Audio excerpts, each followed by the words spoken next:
तो नारियों को इस बात का विशेष ध्यान रखना चाहिए। देखो, नारी के कुछ गुण हैं, कुछ लक्षण हैं, नारी को कैसे रहना चाहिए।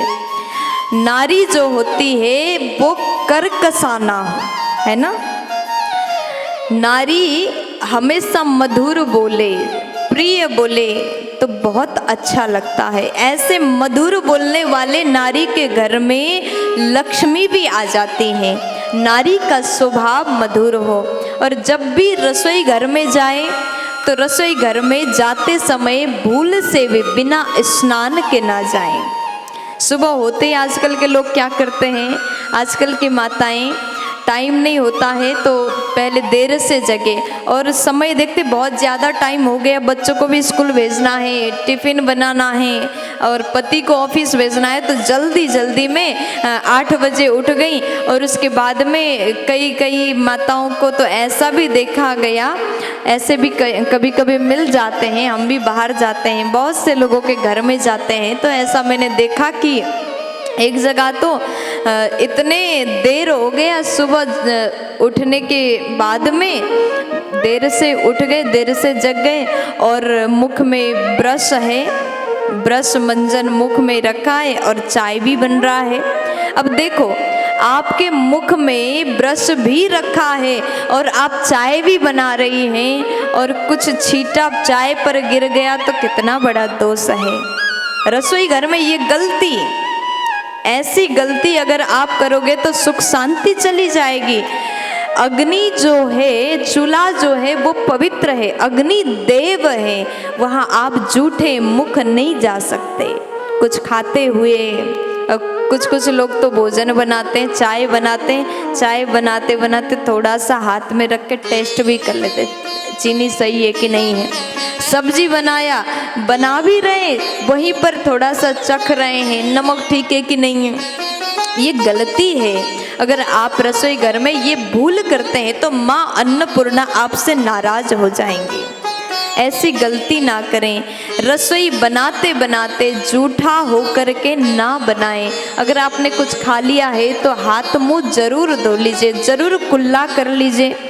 ये आपको, घर की नारी को विशेष ध्यान देना चाहिए। और नारी सत्यवादी हो, हमेशा सत्य बोलने वाली हो, ऐसे घर में सुख शांति हमेशा बनी रहेगी। और घर की नारी धार्मिक हो। अब देखो, नारी के लिए क्यों कहा? क्योंकि नारी ही ऐसी है जो हर बात को मानती है, प्रवचन सुनने आती है और उस बात को, सुने गए सत्संग को अपने जीवन में धारण करती है। अगर नारी चाहे तो घर के बच्चों को संस्कारी बना सकती है, नारी चाहे तो अपने पति को भी सही लाइन में ला सकती है। आप जितने यहाँ बाबा लोग, पुरुष भाई लोग बैठे हैं, बिल्कुल बुरा मत मानिएगा, क्योंकि यहाँ भी नारी का ज़्यादा संख्या है, नारी शक्ति बहुत ज़्यादा है। तो ये नारियाँ ही हैं जो धार्मिक हैं, पुरुष भी धार्मिक है, लेकिन नारी को इसलिए मैं कहूँगी ये नारी धर्म की रक्षक है। घर में देखो, रोज सुबह उठ करके पूजा पाठ करने वाले वही नारी है।